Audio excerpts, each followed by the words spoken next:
आप सभी को कार्तिक मास की हार्दिक शुभकामनाएं।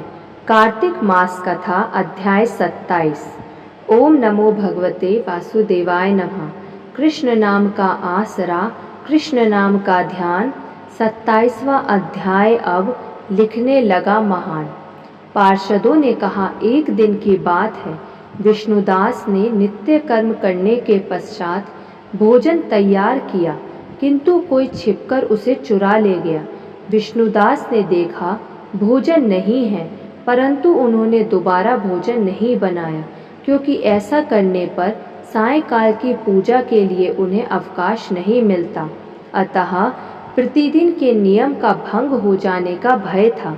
दूसरे दिन पुनः उसी समय पर भोजन बनाकर वे ज्यों ही भगवान विष्णु को भोग अर्पण करने के लिए गए, त्यों ही किसी ने आकर फिर सारा भोजन हड़प लिया। इस प्रकार 7 दिनों तक लगातार कोई उनका भोजन चुराकर ले जाता रहा। इससे विष्णुदास को बड़ा विस्मय हुआ। वे मन ही मन इस प्रकार विचार करने लगे, कौन प्रतिदिन आकर मेरी रसोई चुरा ले जाता है? यदि दोबारा रसोई बनाकर भोजन करता हूँ तो सायंकाल की पूजा छूट जाती है। यदि रसोई बनाकर तुरंत ही भोजन कर लेना उचित हो तो मुझसे यह ना होगा, क्योंकि भगवान विष्णु को सब कुछ अर्पण किए बिना कोई भी वैष्णव भोजन नहीं करता। आज उपवास करते मुझे 7 दिन हो गए। इस प्रकार मैं व्रत में कब तक स्थिर रह सकता हूँ? अच्छा, आज मैं रसोई की भली भांति रक्षा करूँगा। ऐसा निश्चय करके भोजन बनाने के पश्चात वे वहीं कहीं छिपकर खड़े हो गए। इतने में ही उन्हें एक चांडाल दिखाई दिया, जो रसोई का अन्न हरकर जाने के लिए तैयार खड़ा था। भूख के मारे उसका सारा शरीर दुर्बल हो गया था। मुख पर दीनता छा रही थी। शरीर में हाड़ और चाम के सिवा कुछ शेष नहीं बचा था। उसे देखकर श्रेष्ठ ब्राह्मण विष्णुदास का हृदय करुणा से भर आया। उन्होंने भोजन चुराने वाले चांडाल की ओर देखकर कहा, भैया जरा ठहरो ठहरो, कोई रूखा सूखा खाते हो, यह घी तो ले लो। इस प्रकार कहते हुए विप्रवर विष्णुदास को आते देख चांडाल भय के मारे बड़े वेग से भागा और कुछ ही दूरी पर मूर्छित होकर गिर पड़ा। चांडाल को भयभीत और मूर्छित देखकर द्विज श्रेष्ठ विष्णुदास बड़े वेग से उसके समीप आए और दयावश अपने वस्त्र के छोर से उसको हवा करने लगे। तदंतर जब वह उठकर खड़ा हुआ तब विष्णुदास ने देखा वहां चांडाल नहीं है, बल्कि साक्षात नारायण ही शंख, चक्र और गदा धारण किए सामने उपस्थित है। अपने प्रभु को प्रत्यक्ष देखकर विष्णुदास सात्विक भावों के वशीभूत हो गए। वे स्तुति और नमस्कार करने में भी समर्थ ना हो सके। तब भगवान ने सात्विक व्रत का पालन करने वाले अपने भक्त विष्णुदास को छाती से लगा लिया और उन्हें अपने जैसा रूप देकर वैकुंठ को चले गए।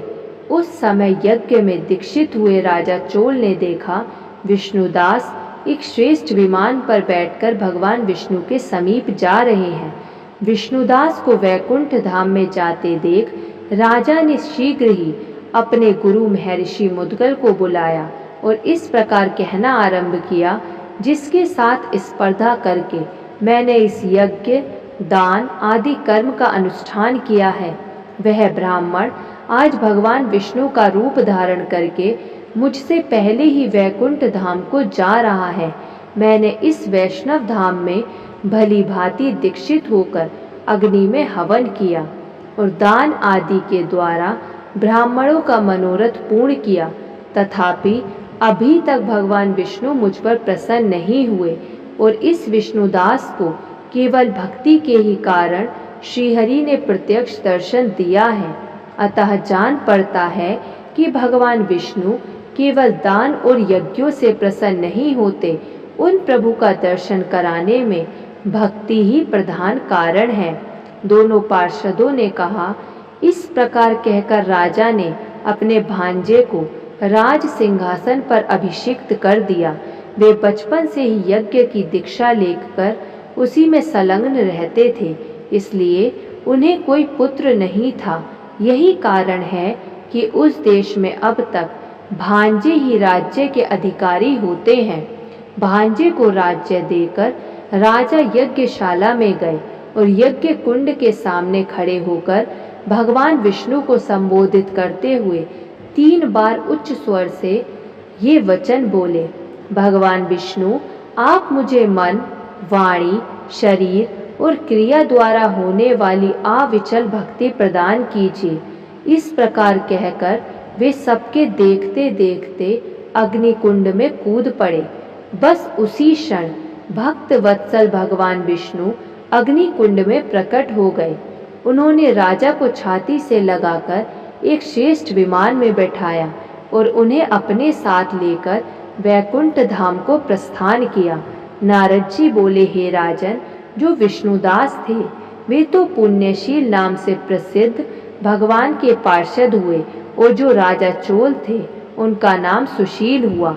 उन दोनों को अपने ही समान रूप देकर भगवान लक्ष्मीपति ने अपना द्वारपाल बना लिया। बोलिए भगवान विष्णु की जय हो, कार्तिक मास की जय हो। ओम नमो भगवते वासुदेवाय नमः।